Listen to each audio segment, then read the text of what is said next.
Hello. Hello. Hello. Hello. Every Rush song. Hello and welcome to Every Rush Song. That's what the show is about. We'll soon analyze and discuss every Rush song. You can send us emails, 2112 at Every Rush Song, and you can find us on the social medias, the socials, at Every Rush Song, every single one of them. What song are we doing today on this special day, February 24th, according to my calculations? Well, I will give one hint. In the video that they used to play when they did the song live, it featured David Lee Roth. Really? Dressed up as his Eat 'em and Smile character. I think that was just something that some idiot kid said. Oh, okay. I think that was you, Shane. Then definitely an idiot kid. Right. No doubt. Well, it sounds to me like you're talking about the song off of Power Windows that we're discussing, called Territories. Am I correct? That is correct. Yes. Territories. One of my favorites, like ever. What do you think? What do y'all like? Y'all like it's it? It's a great dance song. It's got my favorite line in any Rush song ever. Should I say it? Is it the one about butterbeer? It's better food, it's better people, better food, and better beer.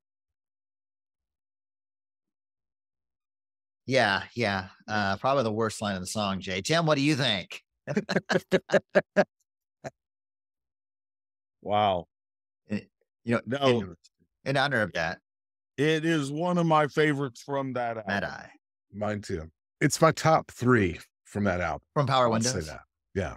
It's one of those songs that I listen to and it makes me think, now I can't remember, do I like these sorts of musical textures or these things in songs because of Power Windows, or do I like Power Windows because of it has all these things in it? And I think Power Windows affected me that much, and Territories was a big part of that. Mm-hmm. Yeah, I've said this before, with the whole rock band, 3-piece power trio, guitar, bass, drums, and the addition of keyboards, this was the best album with all of that going on. So it's your favorite album now? It's his 3rd favorite. Oh, no, that's right. It's tied with everything else at number 2. That's right. No. It's tied with everything else at number 3 because you said Vapor Trails is your 2nd favorite. I did not say that. I have it on tape. Shane, roll the tape. Okay, here, let me pull up on things. Vapor Trails is my 2nd favorite album. See? Proof. It's on tape. Yeah. Couldn't possibly fake that. I tried. And save us, every Rush fans. You're every Rush song fans, save us, please. Your only hope. There is another. And one of those things that I love in songs, it's a simple thing, but just the doom, doom, the chord notes on the kick drum, doom, and the on a hi-hat. I just like just a steady quarter note kick drum beat. Maybe that's why you can dance to it.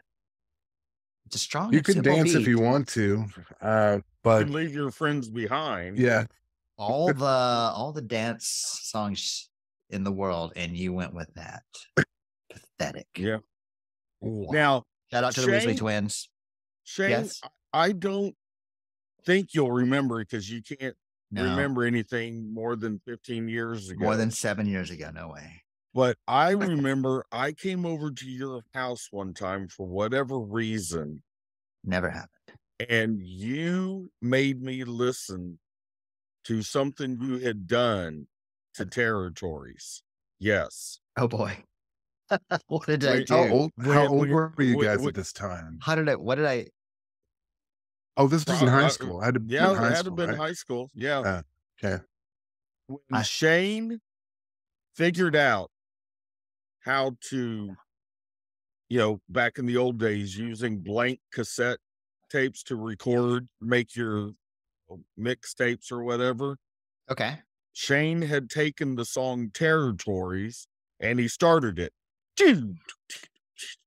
And then Shane created like a 25-minute long version of Territories where just that introduction went on forever. And I kept looking at him and Shane was just laughing so hard. Oh my God. How long must that have taken me to do that? Right. Oh, it had to have taken forever. Right.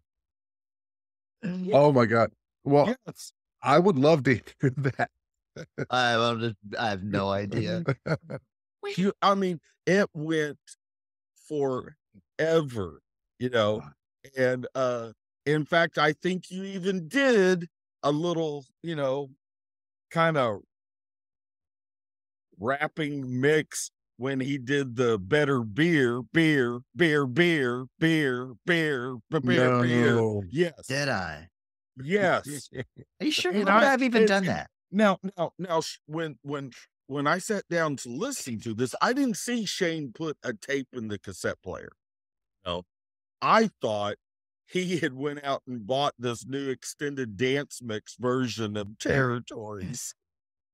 So you thought it was you thought it was a real thing. Because you could not hear any of the little, like, you push pause on the cassette player. Yeah. You hear those little squeaks or glitches. No, it was so clean. That's right. Because I had that that stereo with the 2 cassettes. That's right. Yes. And I could mix things like that. And I had friends who were DJs and they would do that with records that they would, they would spin. And that, so I tried to do it with cassettes, and according to Jim, I did it with Territory. Such great. Man, why don't I still have that? I hate me for not having that still. I don't me know. Too. And then once I, learned what he had done, I started to try to do that. But oh no, golly, I'm sorry. I've done, like, I did one to Spirit of Radio, and I just had the opening guitar go for like 5 minutes. Now think about the pain in the ass it was. That would be even harder. I was just doing. Yes. Yeah. Yeah. So yes, that's one of my fondest memories of Territories. Was a 24-minute extended dance version. Well, see, this is why I love the album Power Windows. It's not just about the album, the music. It's about the fondness, the memories that you have because of it. Because to me, that was the first thing, as we've talked about before. That's when I first really started getting into Rush in high school, and that was it brings back all the memories. Oh yeah. Yeah. And Power Windows is in that era, that wheelhouse for us. I think that's a great idea for if you're listening to the show, and Power Windows might have come out a little before your time, but some other Rush album has fond memories from you. Email us at 2112 at every Rush song and tell us about that. That would be awesome to hear. And you can write it out, or you can send us a voice memo, whatever works for you. Great idea, guys. I'm glad you thought it. While we're here. So let's jump into it. Let's. What do we love about this song? I'm going to start with Shane. Yeah. Shane? Well, you may not know this about me, but I like to travel. I've heard. I also heard that you have a podcast. Yeah, I do have another podcast, All Things Travel. Yes. Yeah, if you want to have, we say, travel tips, travel ideas, and travel stories, come check us out, All Things Travel. Check it out, folks.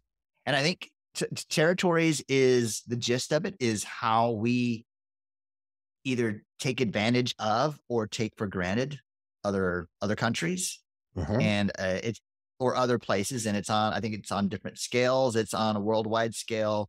There's we have some territorial tendencies between states, between cities, between schools, between political parties, between fandoms. Like I've seen on Twitter wars between Taylor Swift fans and Stray Kids fans, or between Hunger Games fans and Harry Potter fans. There's all these different territories that people get split into, and I think it's kind of a scolding, I think, for how we don't treat each other better and don't appreciate our differences more.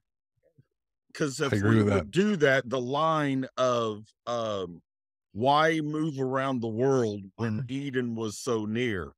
Eden, at the beginning, the Garden of Eden, it was perfection. Right. Most beautiful place on earth. And because of our differences, because of our prejudice and not being able to get along, and okay, I'm not putting up with that, I'm moving over here, or we got to scatter, we can't take this anymore, that we don't work on making the place that we're at our Eden. We think we're looking for something else. Right. I agree. Yeah. So what I took out of like the lyric, we keep looking through the eyeglass in reverse, don't feed the people, but we feed the machines, can't really feel what international means. So like we're spinning our wheels trying to like be the best, the strongest, the most badass military, whatever. And in the meantime, the things that really matter, like compassion, what we have in common, helping each other as fellow man, it all falls to the wayside. Mm-hmm. That's kind of what I took from it. I don't know if I'm right. You're not. There's no wrong answers, Jay. I mean, it's awful, but it's not wrong. It's awfully wrong. It's awfully good. Yeah, when you re-listen to this, you're going to wish you would have never said that. No, I just re-listened to it today. No, just because I wanted to hear about the better beer thing again. And it never tells you where to find it. It doesn't tell you where to find the better. But see, I think back then they were giving us their hint of their idea to one day have Rush beer. I think you're right. I think you're absolutely correct, sir. Ah, that's the better beer. Yes. Interesting. They don't use that in the marketing for that golden ale. You know what? That is a good point. I really like that song, that lyric too, looking through the eyeglass in reverse, because I think it, from the travel perspective, I see people a lot of times that that complain about other countries from the standpoint that it didn't suit them. And I can't remember who said it. There's some writer or something who said that other countries aren't made or built or function to make you comfortable. They're built to make them comfortable. And you're getting out of your comfort zone. That's why you're traveling, getting out of your comfort zone and going and exposing yourself to this other culture and this other way of life. Who aren't going to like you. They may not. And looking through the eyeglass in reverse means you're looking at this other place, but you're still looking at it through your perspective. It's like, how does it suit you? How does it relate to you? And you're still keeping it about you instead of just looking at them through a proper eyeglass, the proper way, and appreciating them for what they are and how they are, and seeing what you can learn from it or soak in from it, and how it can, not how it affects you, but maybe how you can grow from it just by opening your mind to something different. It's like Austin. People come from California and say, I love this place. I want to move here. And it's because it's so unique. It's amazing. These people, they've figured it out.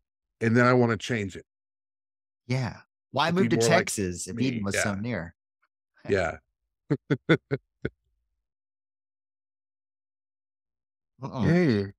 We drank at the same time, and Tim just watched us and let the air die. I was enjoying the dramatic pause. Oh, thank you. Yeah, I just had it stuffed. Pause. What? Oh, man! Surely you can't be serious. I am serious, and stop calling me Shirley. Sorry. Nice. What was the all right, so Tim, maybe you know this. I should have asked you this before so you could look it up, but Territories has that sort of I guess the Asian influence musically, kind of like Taishan, right? Territories. I don't consider it Asian. You don't that kind of that to me it sounds a little no? No. You're okay. wrong. All right.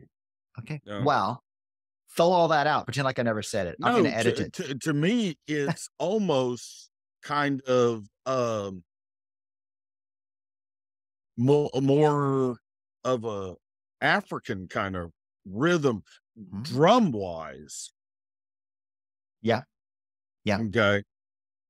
And the toms and the okay. Right. Yeah. So then do you think the guitar is at all? So maybe multicultural, or is the guitar too maybe more African? And I'm just changed this wrong again. Well, I wouldn't say that the guitar is African. I just think it's once again the genius of Alex Lifeson. You know, that's right. You know, golly, it's probably the most guitar rhythms he played on that album. All in one song. Well, yeah, because it wasn't a whole bunch of which I love, but yes. Right. Well, so the Middle Kingdom. I did some Between research. heaven and earth. I Googled things and I looked up. So the Mandarin name for China is, I can't pronounce it, Zhongguo. Zongao, maybe. I don't know. But it means what? Zingang. You know what? You're probably right. Your Mandarin has improved immensely since we started this podcast, Jay. Well, it is my favorite orange. Thank you. I mean, you're welcome. Good for you. I don't know what to say to that. So I'm rambling. But what Jay said means Middle Kingdom or Middle Country. And the ancient Chinese, I'm reading my own note here, believed that they were the center of the world, and they believed that their home was set above others. So see the Middle Kingdom between heaven and earth. I promise I'm not going to try to shoehorn Taishan into every conversation, but I wonder when did Neil go to China? That was between Power Windows and Hold Your Fire. Okay. So he didn't visit Taishan. He visited Taishan probably after he wrote Territories, before he wrote. There goes that theory. Man. All right. Well, thanks for listening. I'm sorry we have to end this show this way, but wow, it's disappointing. Well, skill is Bedford. You've been a wonderful audience. Well, maybe he researched it and he came to that conclusion to himself before he went. He did too. So you mean he researched it by what? Reading a book? No, that's not Neil. Maybe a book or 90. Yeah. God forbid. Yeah. Well, God forbid Neil reads a book. Right. Neil loved books. Well, since you two won't let us do Clockwork Angels. What? Since you two won't let us do Clockwork Angels, maybe I'll do I can't. Clockwork Angels. I guess I'll read Neil's. I actually do want to read that one. I want to read that. It's a whole book that he wrote. Clockwork Angels is a is it fictional? Fantasy fiction, yeah, fantasy steampunk type story. And then the author that kind of helped him with it went on to write 3 more, I think, books in a series of Clockwork. Kevin J. Anderson. Thank you, Tim. Kevin J. Anderson. Yeah. I don't know. Is it? You said steampunk, and you kind of had me out. Really? You don't like steampunk? What is there to like about it? Let's see. For one thing, it's awesome. For another thing, it's totally awesome. And thirdly, it's completely awesome. So, those are good points. I didn't think about that. So yes, I would like to read that book. Thanks. I'm glad I was you. So he wrote the first one, and the other 2 were written by the other guy after he passed, or yeah. No, cool. No, Kevin J. Anderson at least the second book that Kevin J. Anderson did, Neil was still alive. Okay. Okay. Hey, Neil will always be alive, right? Now, Tim, you're a bigger Star Wars expert than I. Kevin J. Anderson wrote some Star Wars themed books. Are they canon?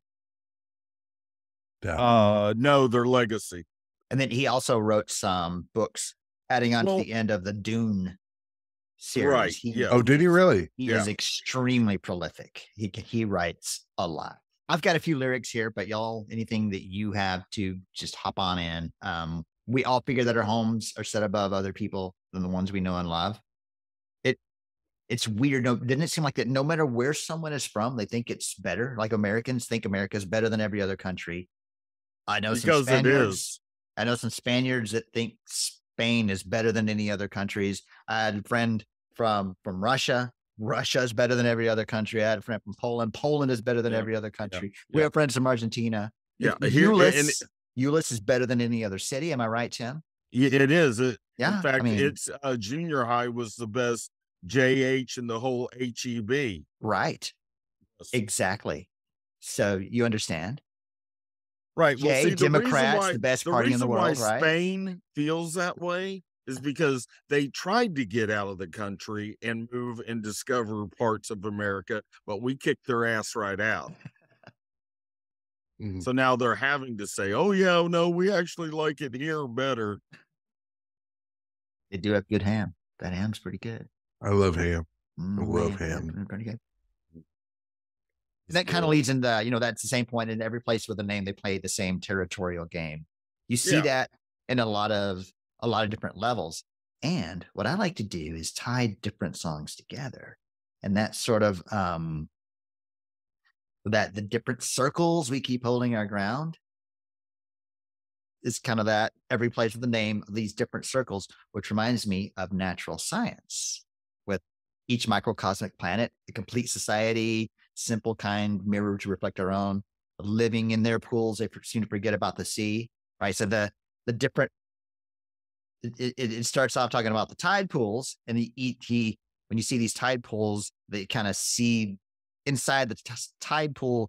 They don't know that there's other pools. They don't know that there's a sea. As far as the creatures in this little tide pool are concerned, they're the entire universe. Right. Yeah. And then I think it's pretty cool that that kind of comes back, that different circles we keep holding our ground, and from natural science, the wheels within wheels in a spiral array. I think that's a pretty cool theme that it keeps coming along, where you have these societies and these groups that are within groups, and each one thinks that they're better than the other, whether it's on a more macro level or a more micro level. Yeah, it's been that way since the beginning of time. It's what we do. It's human. Right. It must be second nature. I mean, the places where we live, let's talk about it sensibly. We're not insensitive. I know that time doesn't have the patience, but something's got to give. Wrong album. Still, I like the themes that he carries. Yes. There once was an old man from men whose dichotomy. Sorry. And then there's another line that I think ties to another song. In fact, I'm going to give you the line, and you tell me what other Rush song, and I'll narrow it down. It's one that we've done an episode on. We get the drunken and the passionate pride of the citizens along for the ride. I'm going to give you 10 seconds. Which hunt? How did you know? Oh. What? I said, ain't talking about love. That was not really Rush. Every Van Halen song with Dave. Nice, Tim. Yeah, that's exactly what I was thinking. Impressive, sir. Why, Tim? Why? Jade, let's drink while Tim tells us. All right. What's that going to tell us? He's just going to let the air die. Because the passion and the drunken pride. you're passionate, you get a little drunk, you get a little rowdy. Next thing you know, you're lighting torches and you're going out and you're going to find the thing that you don't like or possibly understand because your passionate and drunken pride has kept you from wanting to accept other people. All because they put on a tux, a top hat, and saying putting on the Ritz. I mean, it's crazy. Yeah. You know, I get you. I'm just thankful that we haven't seen that happen at all in the past few years. I'm very happy that hasn't happened at all.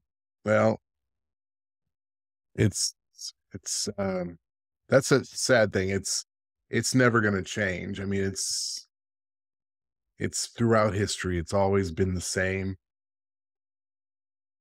Same as it ever was. Same as it ever was. Yes. Same as it ever was. That last verse, I think that last verse is a little controversial. The last verse? Yes. Yeah, it's a little bit. Yeah. But I get it. I get it though. I can't. What is the last verse? All right, I want to get it right. So I'm going to pull it up to make sure that I get it right. Because I could probably do it from memory, but let's do it right. No, you can't. Neither can I. They shoot without shame in the name of a piece of dirt for a change of accent or the color of your shirt. Dark blue, by the way. Better the pride that resides in a citizen of the world than the pride that divides when a colorful rag is unfurled. Is that what it actually says? Well, wait, hold on. What did you think it said? I always said when that colorful flag is. I did too. I did too. Oh, no. I've been saying it wrong for 100 years now. But it gives it's the same thing though. Flag, rag.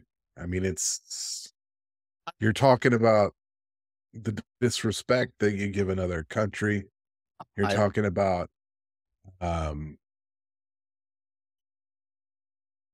Shane, help me out here. Tim, let's drink while Jay talks. Oh, I have seen people upset that he would refer to our flag as a rag. Is he referring to our flag as a rag? No, I don't think so. Just referring. I think it's for anybody. Yeah. In their country. 1980 Winter Olympics. Soviets versus the U.S. hockey team. Oh, yeah. Of Miracle course, on ice. Any of those Ruskies that were here to witness that in person. Jay, can we say that? Ruskies? Yeah. Is that no, we cannot. We cannot say Ruskies. Sorry, Tim. When those bloody Soviets came over here to watch that hockey game, when the American flag was unfurled, they weren't going, oh, yes, that's great. These people, they're very proud of their country and they stand for some good stuff and we want to be friends. No. They're booing. They don't like it. I mean, I think I didn't see it that way. Go ahead, Jace. Same way with the Davis Cup in golf. Right. No. The Euros versus the Americans. So the line is in the name of a piece of dirt for a change of accent or color of your shirt, by the pride that resides in the citizen of the world, than the pride that divides when a colorful rag is unfurled. It's basically, to me, it says we're all, we're looking at the things that are not that make us different and not the things that we can agree on. So the flag, it's all because the flag, I'm honoring my flag, but it's every country is going to be loyal to their own country. Right. So let's look past that. Let's look at something we can do that we can agree on. And, maybe let's, I don't know, leave each other the hell alone. And it's interesting too. I always thought about it maybe the opposite, where the pride divides because our flag is better than your flag, but you're looking at it from the point of view of booing, of disrespecting the other flag versus pride of my flag. You're looking at because it's dead, because it's not their flag. They're not. Yeah. They're the pride of their country, and they look at it as, you know, we're the best. Go, you know, Pakistan or Russia or. And I was going to say, but then it just hit me. The line they shoot without shame in the name of a piece of dirt. Okay, so countries taking over other countries just so that they can expand their territory. I'm going, well, Talking to you, Russia. That really hasn't happened in a long time, except for what's going on right now with Russia and Ukraine. Oh, that's a good point. I didn't think about that. You know, I mean, Russia just wants Ukraine because they want Ukraine. And then their pride gets in the way. Now, what was going on? And they would rather blow up the world than, God forbid, have their pride. Right. And will threaten anybody else who wants to intervene in that. Exactly. Yeah. Exactly. So I think what we're saying here is, Bring it home. I'm not going to do it. I'm not going to do it. Well, and like, but I agree with him.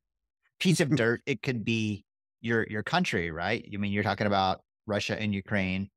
What was going on in 85? Well, I mean, we were still in the Cold War a little bit, right? When did the wall come down? 1989. I just happened to Google that right there. November 9th, 1989. Wow. 5 years and a month after this album came out. Coincidence? I don't think so. But it could also be pieces of dirt, like in Neighbors versus Neighbor, like your fence is on my line, something like that. You mowed too far over into my lawn, or maybe like gang territory in a city. Yeah. Too. Yeah. Change of accent. I think that's pretty obvious because it's that just bugs me. I can't even talk about it. It just drives me crazy about just is it a beer talking, or is that the frustration and disgust talking? It's the frustration. I know, and the beer. I love accents. I love talking to someone from another country, and it doesn't matter what condition the country's in. I don't think there's any qualitative differences between us, as long as they speak English. I don't care if you have an accent. If they speak our language and we don't speak theirs, it makes that at least that person a tiny bit, a little bit better than us, at least in that regard. If they, well, it makes us it makes us very cocky that we don't have to speak their language, but they should be able to speak ours. It makes us a little bit. I mean, that's something I really would love to do. Start learning at least one other language. Well, I mean, you should before you go to Scotland, you should try to learn a little bit of. Before I go to Scotland and Ireland, I'm gonna really learn the language, kind of get the understanding of what they're saying. So when I go up to them and say, "Excuse me, where can I find the bathroom?" Yes. And this is why are you yelling at me? I'm not deaf. I'm not deaf. You have an accent. That's the second bathroom's right there. That's a very interesting political point right there that Jay made. Well, that both of y'all are talking about. Well, that see the eyeglass in reverse. Ain't talking about love. When you're, for whatever reason, if you decide you want to move to France, let's do it. Okay, you want to move to France. They have good fries there. Yeah. There's a place in France. Never mind. Go ahead. But, our biggest complaint over here is people coming into our country and not wanting to learn the language that we speak. Yeah. You move to France, you should learn French. learn French. Yeah, absolutely. Right. I mean, Yeah, no, I'm not disagreeing with you. In fact, the last time we went to Madrid, stayed with my mother-in-law. We were there long enough that I needed to get a haircut there. And it was like a month into it. And the barber said, "You've been here a month. You should be learning our language." And I was like, yeah, he's not wrong. He's not wrong. I mean, at home, we would be saying that about anyone that was here from another country. You've been here this long, you should be learning the language. So, yeah. No, yeah, I agree. Yeah. Well, that's why I want to, like I said, I mean, like if I go to we're joking about Ireland, but if I go to Germany, I want to at least know a little bit where I can have some sort of a conversation to communicate. And I can say, hey, look, I'm not from here. I don't speak your language well, but I think what I'm asking you is, can I have your money? And it is like you said earlier, that people, you move, for example, from California to Austin. Yeah. Austin's great, but then after a while, I'm a little uncomfortable. I want to make it more like California. Right. Well, if California was so great, why'd you leave? Why did you leave? There's already a California, and I love California, but I also love Austin. I don't want Austin to be California too. That bugs me too. If you want to go somewhere because of what's there, go there and don't necessarily have to assimilate, but at least appreciate what is there, and don't try to change it to what you left. Otherwise, go back there. It's already like that. Yeah. Right. Now, I mean, if you're going there to visit, yes, but if you're going there to live, then you need to work on assimilating. Just so you can communicate. Just so that you can, I mean, why go there if you're not planning on doing life with the people of that region, of that country? Because you keep looking through the eyeglass in reverse. Exactly. And if you want to add to it, if you want to say there's something I do here in California that I'd like to bring to the table, what do you think? Oh yeah. That's fine, but let's not just buy up a bunch of all the land and say, okay, all right, everybody that lives here, you get out, rents, you got to buy this, and the property value is going up 100%. It's ridiculous. What were we talking about? Well, Jay, I'm sorry to say this, but that brings us to the wild air invaders' dream of lands they've left behind.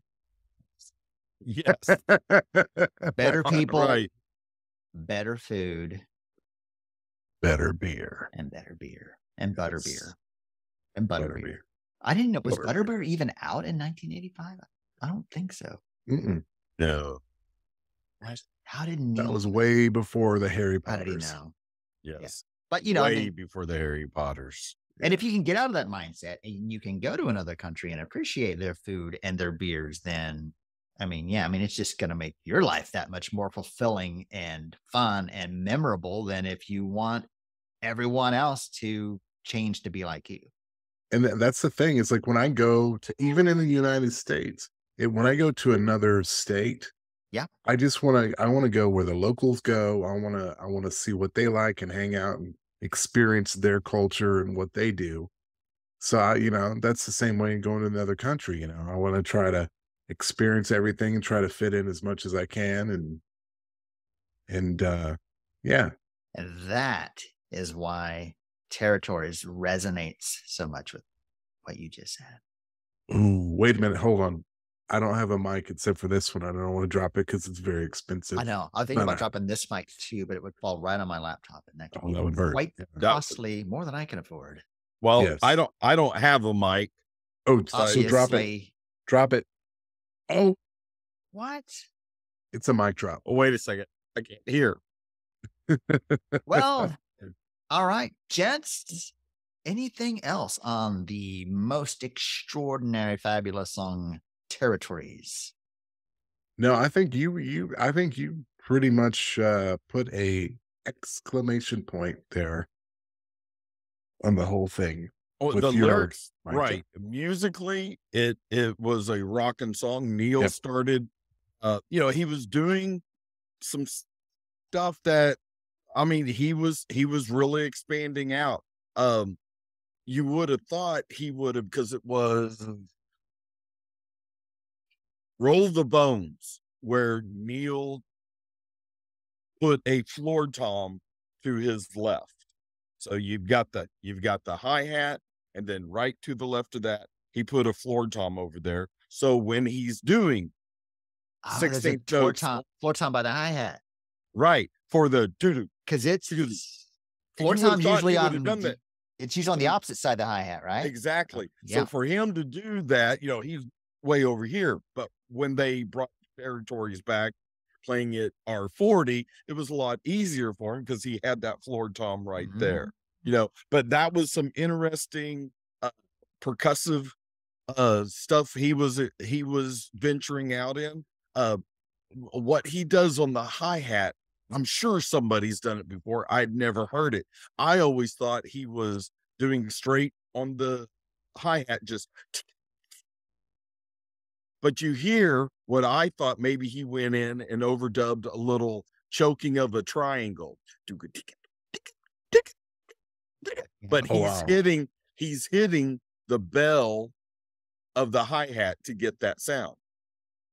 Never heard him do anything like that. Towards the middle towards the very middle of the top cymbal, just it's got a small bell to it. Yeah. And that's what he was doing. That was really interesting. And I wonder how much difference the placement of the mic or the EQ of that mic of the hi-hat channel had to do with how that sounds too. I mean, that's a lot of work that goes into that really faint sound that you get to really listen to appreciate. You do. You hear it better with earbuds or headphones on. But power windows, man, you can get so much out of that. Just the headphones where you can hear what's going on in the inside. There's so much happening in there without making it muddy. It's still so crisp and clean. Yeah. Man, how is this not everybody's favorite album? Now, I wanted to know, when did Geddy get a bass voice? In every circle we keep spinning round and round and round.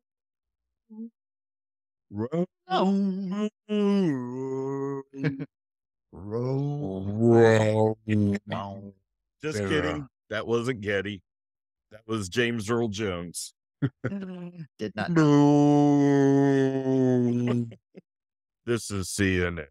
All right. I do have a few. I have 1, 2, 3, 4, 5. I have 6 things to note musically and production wise. So anything else you have to? 4:55. Right before the final chorus, there's a triplet, and they all three go bum bum bum bum. The whole wide world, an endless universe. Oh yeah.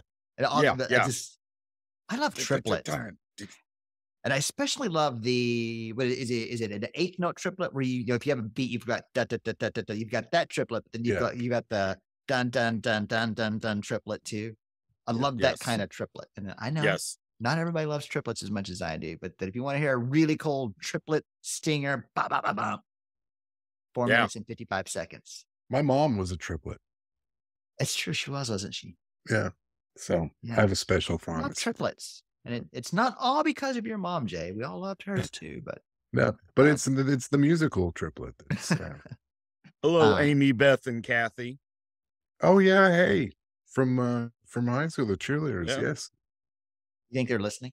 You know what we need to do? We really need to share with our friends on Facebook that we have this podcast. They would probably love to watch us hang out, talk about Rush, and make fools out of ourselves. Yes. I mean, they would expect that.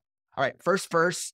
If you're listening in headphones, you can hear a really faint echo. I mean, a lot of times they'll echo a vocal to make it, because when you have an echo or a reverb, it kind of hides if the singer isn't really good. It can kind of hide their mistakes.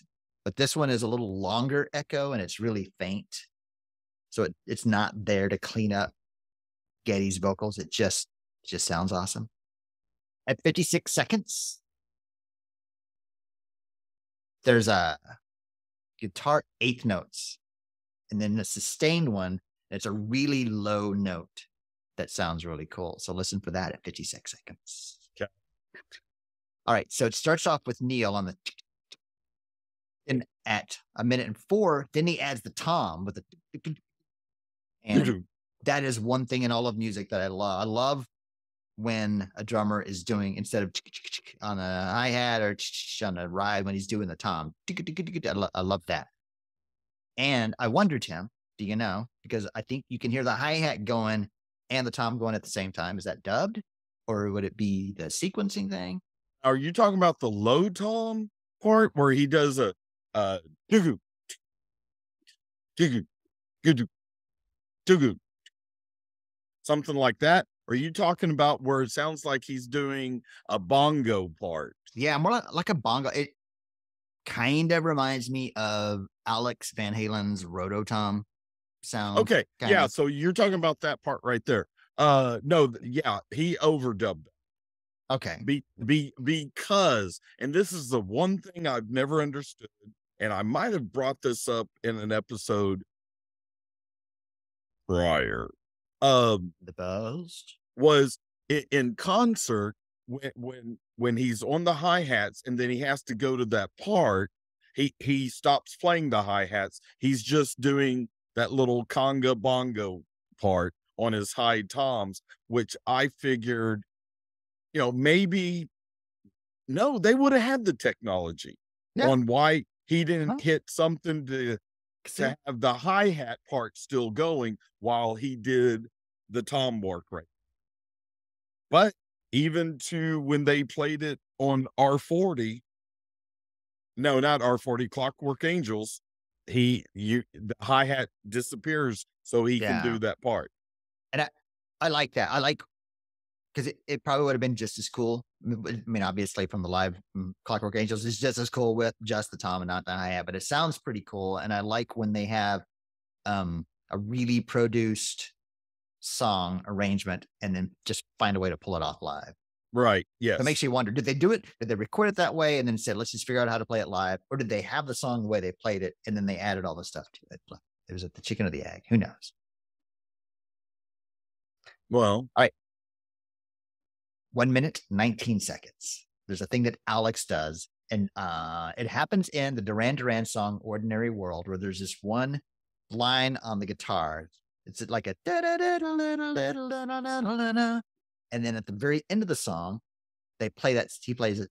I think it was Andy Taylor. I don't remember, but he plays that same riff, but then it's electric, so it's more like and I love when they'll play the same riff, either acoustic or not distorted, and switch to the distorted. Right. And Neil does that at 119. He changes that, and then he turns on the distortion more to the. I'm sorry. You mean Alex? What did I say? Neil. It's your fault. Yeah. Well. Yeah. Alex changed it to that. 1 minute and 54 seconds. You can hear just a ring, an acoustic guitar in the headphones. If you're listening, you can hear just a ring.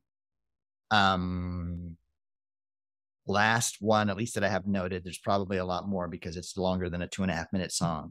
But the harmonies, Geddy's harmonies, because I've said it before. Yes, not always a big fan, but on While They're in Bader's Dream, the harmonies. Right, that's a good cool. Harmony. Yes, that is so cool.